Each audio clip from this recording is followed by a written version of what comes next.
Thanks for joining us on the Inside Track on the real estate. And today, you're going to learn how to do the financing for investment properties. And it's innovative financing. And we're so excited, well, I'm so excited, and you'll be so excited because I've got Kelly Wilson here with me. And we're going to talk about whether you want to earn a lot or a little. If you want to have 1 unit or 20 units, what do you need to do to get yourself financed? So if you're in that boat or you just had some thoughts about maybe investing, then this is the show for you. So I'm Ken Decker, and I have Kelly Wilson with me. Hi. Yeah. Thank you. Now, Kelly, what makes you worthy of being on this show, right? I know I called you in because you're the expert. Mm-hmm. And so tell me a little bit about, first of all, what you own and what you have owned in real estate. So I've been investing in real estate probably for 20 years. 20 years, I guess. And started when you were 12? Yes. Okay. That's exactly when I started. I like that. Actually, my mom was a mortgage broker, so she did help me get my first house. So I think that in the last 20 years, I could probably say I've done just about everything. So commercial investing, multi-residential investing, flipping. We have done, oh my goodness, what are pretty much all the... I think you've even been a foreign investor. I am a foreign investor, actually. Oh, you still are? Yes. Okay, and you even bought a cottage property? Yeah, we did a second home. Okay. And that was just outside of Ottawa. So we've... pretty much anything and everything we've got a lot of experience in. So real estate. Now you said second home, so you went to the cottage, but you don't get a ton of time off because especially in the summer when people want to buy real estate. Yeah. So what did you do with the cottage when it wasn't occupied? We rented it. So you rented it. We did. Okay, so that was an investment. It was. It was supposed to be a long-term investment. Okay. And where we could work when we needed to, rent it out, make money, and have it sort of pay for itself over time. Okay. And you said it was supposed to be. That sounds like you resold it. Yes, we did. Okay. And what happened there? And I've learned from that. Okay. What did you learn? That's what we want to know. I learned that there is a lot of work in maintaining a second home that is not, 20-minute drive away. And you do have to rely heavily on other people. So I did learn that if I was going to do it again, and it's certainly not off the table by any means, but if I am going to do it again, I would do it with a partner and team up with somebody to do it. Okay. And that's just because it shares the responsibility, it shares the cost, and the reality is we're just not going to be able to be there even part-time, right? Maybe a quarter of the year. So having somebody that sort of has the lifestyle of ours and wants to sort of look at that long-term investment and share some of that. Okay. So you're kind of looking for a partner for your next... I am looking for a partner for my next one. Okay, well, I'm looking at cottages right now.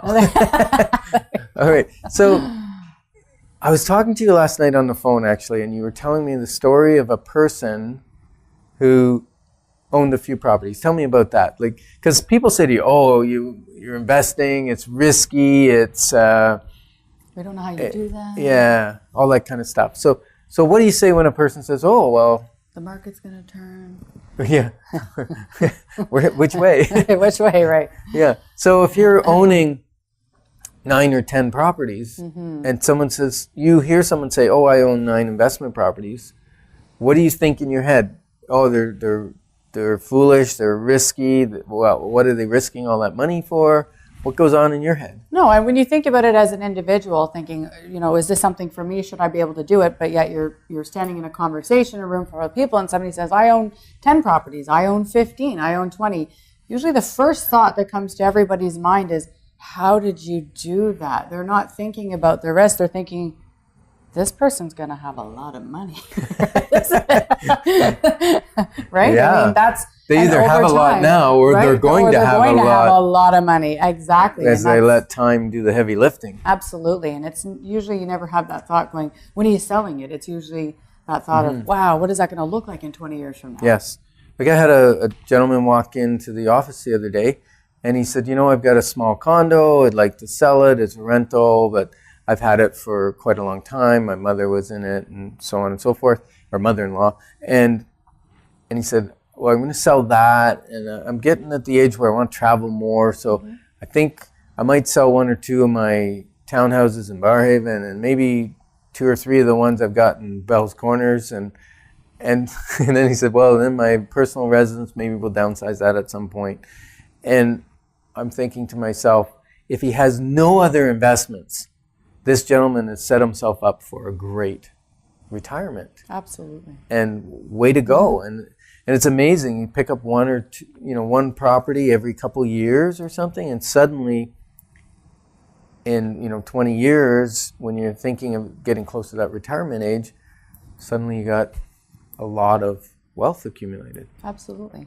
And there's things to consider, right? There's an inflation over time, the ability, and not a lot of companies are offering pension options anymore. So we really have to start looking at how we're going to self-fund those and be able to, go 20, 30, 40 years from now, even 10, and what that will look like for us.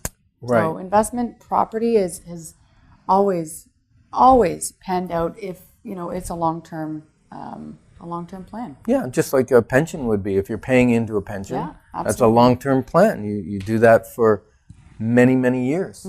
Absolutely. And that's one of the things you mentioned to me actually was the difference between cash flow and no cash flow. And even if you don't have cash flow and you're putting, $100 or $200 or $300 a month into your building to support it, is that a poor investment? If you have to put in a couple hundred every month. No, it's not a poor investment. Well, explain that, because most people would think, yes, that's a bad investment. It's costing me money every month. Yeah, and the reality is that you're going to be hard pressed to find something that is going to cash flow quite a bit. And again, you want to look at where you are in terms of your retirement plans, right? If this is going to be something you're going to do and sustain for a long period of time, then you definitely want to look at where you are in your current tax situation, right? Okay. So so based on my situation right now, I'm at the highest tax bracket, right? Because I'm right at the prime. I'm not collecting anything. I'm just making pure income. So let's assume that you're in a 30% tax bracket, right? And we're probably being conservative for a lot of people. Well, the highest tax bracket with the highest 50% or 52, something like that, somewhere around there. Very high. Yep. But I'll use $50,000 as an income just to make an example. So let's assume that you've got a rental property and it is currently negative by the time you pay the insurance, right? And any maintenance costs, mortgage interest, right? Principal, those types of things. So by the time you've paid those hard costs and you've collected the rent, if there is a negative at the end of that, then you can actually use that negative to offset the income tax that you're paying on your gross income. So instead of, let's say there's a $2,000 deficit at the end of the year, and you've contributed, out of pocket $2,000, then what you can do is bring it over to your personal income, and instead of paying taxes on $50,000, you're paying taxes on $48,000. Right. And that's provided that you're holding the property personally. Absolutely. As opposed to a corporation. Yes, absolutely. Which is a great segue It is. into, would you hold a property personally or corporately? And or both? And or both, yeah. What's the finance advantages? Well, it's very difficult to hold it, to be honest. It's very difficult to hold it corporately. There's not too many financial institutions that really want to have that corporate umbrella around property. Unless you start getting into multi-unit commercial, then it's a whole other ball game. But go ahead. Yep. So corporations are kind of reserved for the bigger properties over 5 units. Yeah, 5, 6 units is when you would want to maybe start looking at things for liability purposes, and it's a lot easier to house it under a real estate holding company. Right, and under a real estate holding company, the disadvantage is the interest rate will be slightly higher. Yep. The amount of down payment will be higher. But hey, what about the $800,000 lifetime capital gains exemption? So if you hold a big property or properties in a corporation, and then you sell the shares to that corporation instead of selling the actual property, and you make a capital gain, check with your accountant, but my understanding is that would fall into the $800,000 lifetime capital gains exemption. Well, there's the tax I guess advantages are, to me, endless, right? Because capital gains is actually the lowest taxes Tax that you rate. can pay. Yep. So even if you end up earning, and I think it's important just to share the information of, you do not pay taxes on what the mortgage gets paid down, right? You're only Yes. paying taxes on what the value of the property goes up. And I think a lot of people Yeah, except you do pay on the principal that you're paying down because it's considered income, right? So if well, it's not a deduction at the end of the it's year. not a deduction because you've earned rent on You've that. earned that, yeah. Yeah. So it's the only piece of the puzzle that you're not allowed to tax To write deduct off. and write off when you're filing your taxes at the end of the year. Right. Yeah.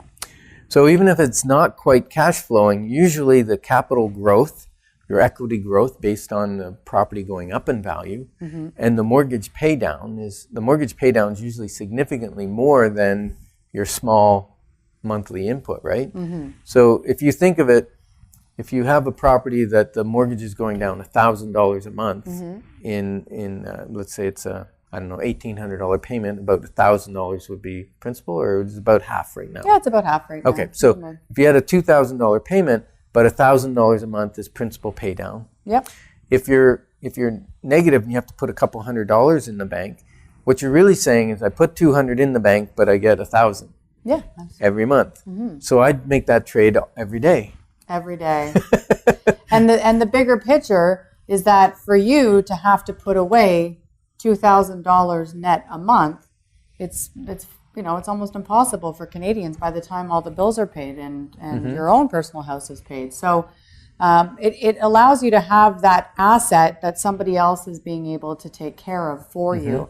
So is there some risk involved? Absolutely. It's, but again, having that right team, having the plan, having the numbers, and getting into it, with all of the information and taking the time to get the right tenants, get the right finances, and all of those things. So it is a big plan, but it's it will pay in dividends if you do it the right way, right? And so I think you said to me, and I know many people that this is the case, they actually make more money on their real estate going up in value and being paid down than they do in their job.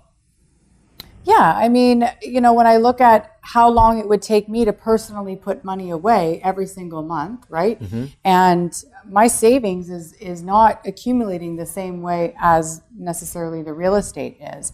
And a lot of people say, well, what if the market changes? And it could, but I'm very comfortable in the real estate space. It is always proven to come back. And it's one thing I did learn in the last 20 years of investing is it's buy and hold.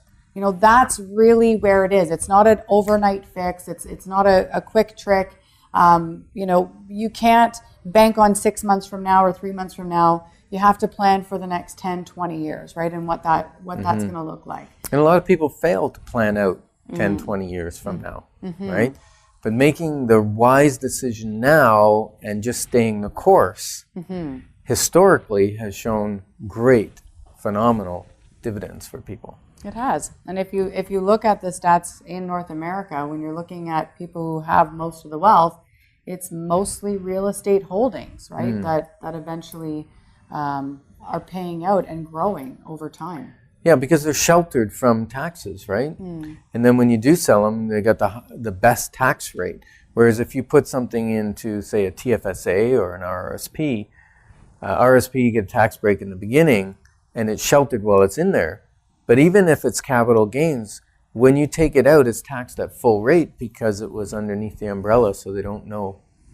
They don't care what investment it was in, right? Whereas real estate can grow tax-free, and it just accumulates without tax, and you get a preferential tax rate when you do end up selling it. So this show is significantly about innovation, and we're going to talk a lot more about that at our investment seminar that you and I are doing, and people can call in if they want to get into that. And so the innovation comes from, let's say, a cottage. How much down do you need on a cottage? Well, it depends. There's still financial institutions doing 5% down, 10% down. So it doesn't necessarily take a lot to get into a cottage property. But again, it depends whether it's 3-season, right, or there's year-round access, right? So we look at plumbing, heating, we look at insulation. So we look at the access. So does it need to be 4-season? It does have to be 4-season when you're doing when you're paying CMHC, which means you're putting less than 20% down. Okay, so they need a 4-season, which is probably what you want if you're going to rent your cottage, right? Yeah, absolutely. Because if you want to get the maximum for the whole year, right, as opposed to just limiting yourself to income only during a few months, then yeah, having that 4-season allows you the ability to get the income all the way around. You still can get away with a 10% down on a 3-season. Okay. But it's not as many banks have the appetite for that, right? Okay. Yeah. And so my suggestion is if you want a 4-season and you want a cottage that you can rent out, most people only want to rent for 3 months of the year, right? That's your prime months. But if you get it near near a ski slope, for instance, Tremblant? like Tremblant, My favorite. and then you may be able to rent it for 3 months in the winter or even all year. Yeah, absolutely. Which is pretty cool because there's golf and different things, different attractions that people may want to come and rent it for a weekend or a week at a time. And so that's beautiful. Now, it's not occupied as much as if you just bought a rental that you rented constantly, right? No, and it's more transient, right? So making sure that you've got cleaners in place, unless you plan on driving up every Sunday, right? Yeah. Your grass is getting cut, right? All of those little things that we don't necessarily think about, but it's the same stuff you're going to do at home, right? Because it's basically a secondary property. Right. So you've got to hire management people to do that. So that's cool, and then Which you is get a to deduction, use it, by the way. which is an expense, yeah, Yes. against your income. Yeah. All right. What's another way? Can we leverage the existing real estate if I've got some equity in my existing home? Yeah, so that's one thing I do love about the Canadian tax law when it comes to investing, is that the only way that you can actually make your mortgage, so that's your primary residence, well, any mortgage actually, if you have an investment property, you can do the same, but if you're borrowing money against your home to invest, then you are able to tax deduct the interest on that mortgage loan. So that's how a lot of clients end up, we say, mortgaging 100% of the property that they're buying, right? Because they're taking the down payment from one property and they're using it to buy the other property. Right. And that's especially when you probably won't get a cash flow situation. You're going to be negative cash flow, a couple hundred, which is good if you're in a high income bracket because you've 100% financed the property. So if you have nothing in and it goes up by, let's say you make 10% rate of return, and normally we get much higher rates of return on our properties because they're leveraged. But if you're leveraged and it goes up 10% and you have no money into it, what rate of return is that on your investment? If you have no money, Yeah. it's 100%, right? I mean, like It's infinite. Yeah. I mean, it doesn't Because you're making end money on nothing. on nothing. Absolutely. Yeah. Well, you're making With the money tax on deduction. No.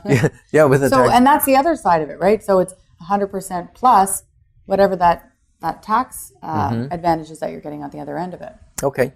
And what about if I want to get into bigger properties, especially if I get into a mixed zoning or commercial property, then we might go to a corp. And a corporation makes it a lot easier to do partnerships, right? It does, yeah. Yeah, because the risk is spread out.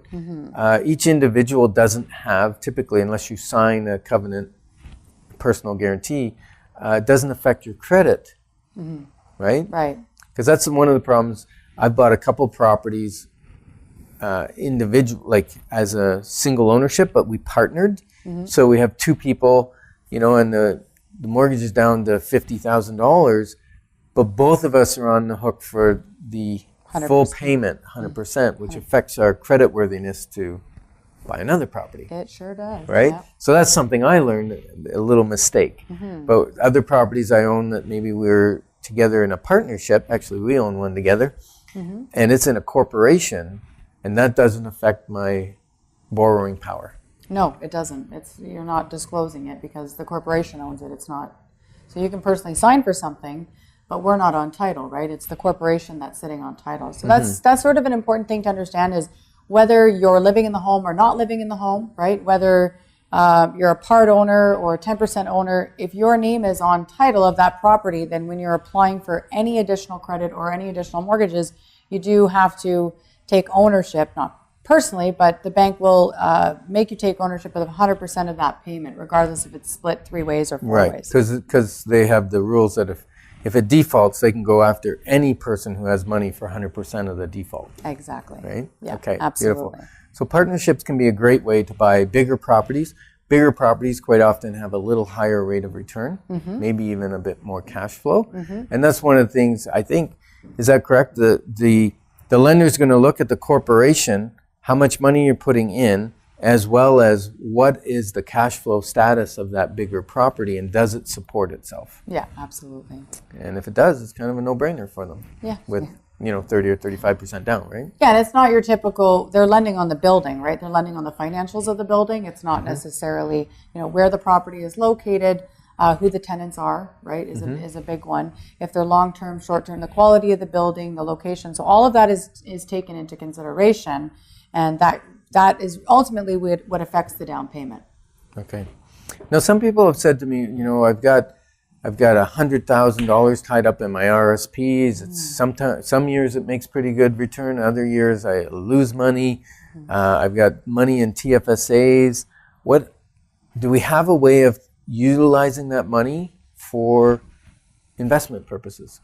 Absolutely. And I think that's what a lot of people don't understand is that mortgages are in its own an investment, right? So when the bank is lending you money, it's an investment for them, right? Right. They're probably not making great spreads at 3%, but it is definitely an investment for them. So, and they're using all of their funds and securities, et cetera, to lend to you. So having an RSP can also be used and placed into a mortgage investment that you can lend. One way is to lend to other people who want to borrow money. Okay. Right? Or the second way is to lend it to yourself, right? To become your own bank. Ooh. And so are we saving that Bank for the of Ken. investment pyramid? Yes. That's secret trade. Yeah, that's secret sauce there. You're going to have to come to the investment seminar to get all the details on how to use that secret sauce. Yeah, and it's not just RSPs, it's tax-free savings as well. So basically registered funds, right? Yes. Are eligible to be able to lend out and earn an excellent return and be able to take commercial risk out of the RSP. And what about someone that's in like a RIF? Their RSPs have reached the age point where they have to be removing 15% a year, and would something like that work for a RIF as well? It can, but it's a bit of a balancing act, right? Because now you're in the position of depleting, right? Yes, you have to take money out. You have to take money out. So it's a bit of a balancing act, and again, you've got to sit down, with a professional to look at where that stands. Okay, cool. All right. So I've found that when I'm buying real estate and investing, it's so important who I'm in business with. Absolutely. Like who's getting me the mortgage, who's doing the legals on it, who's giving the advice on the accounting and all that kind of stuff. I call it my dream team. Your team, yeah. My absolutely. team. Yeah. And for me, the real estate side, I'm the person on the real estate dream team, right? Because And I don't think that doing your own taxes is a good idea when you're buying real estate, because we see it a lot. Ooh. Doing your own taxes. Yep. Where people, they think, well, it's so easy, I just throw my expenses in, because maybe you don't know the tax laws and the tax advantages. So you're right, the team is crucial. Yeah, I know a couple of years ago, one of my properties made a few $1,000s, and we were in a very high tax bracket. And my accountant said, "Oh, don't worry about that. We'll just depreciate your building, so you don't have to pay tax on that money." Right. You need to know the tax laws, right? Yeah. The do's and don'ts of cancer. Yeah. For the longest time, I've paid a lot for my accounting, and I get a CA, because if something goes wrong, and I heard it said the other day, if you hide income, you will get sent to jail. Yeah. That's true. Yes. If you claim something that's maybe a gray area, they just disallow it or they allow it, or your accountant can justify it and you can fight it, but nobody goes to jail for making a deduction. No. But hiding income, you go to jail for. Oh, yeah. So get a great accountant that doesn't mind moving into the gray area a little bit. And knows the tax laws. And right? knows the tax and knows laws. your tax laws. Yeah. Uh-huh. Yeah. We've got stories about that too, Ken. Yeah. Having the right accountant. Having the right hundreds accountant. of thousands. Yes. And also, property manager, this was a lesson for us. Yep. Do not allow the property manager to manage the money. No. You get the rent put into your bank account so you can watch it. You pay the expenses so you can watch it going out. Yep. There was a friend of mine who lost everything because she had 27 properties. And what happened was the property manager was collecting the rents, Yeah. not paying the mortgages, Yeah. and siphoning the money out. And you know how she found out? One day she went to a meeting and her car wasn't there when she came out of the meeting. And she said, "Oh my goodness, my car's been stolen." And when they called the police, turns out her car wasn't stolen. The police said, "No, ma'am, that's been repossessed because your payments haven't been made on it." So follow the money. Right? And nobody watches your money better than you do. Yeah, so watch the money. Yeah. So here's my question. Will you take some action today based on what you heard? Will you read a book? Will you sign up for our seminar? It's $20 and you get a free book. Will you buy your first investment property? Or will you buy another property? Will you retire wealthy? Will you dial the 10 digits it takes to call our number to register for the seminar? It could change your life. Those digits are 613-860-4663. Will you just sit there and absorb the information that you listened to for the last 25 minutes? Or will you take action? That's my question. Will you take action? Have a great day. Thank you.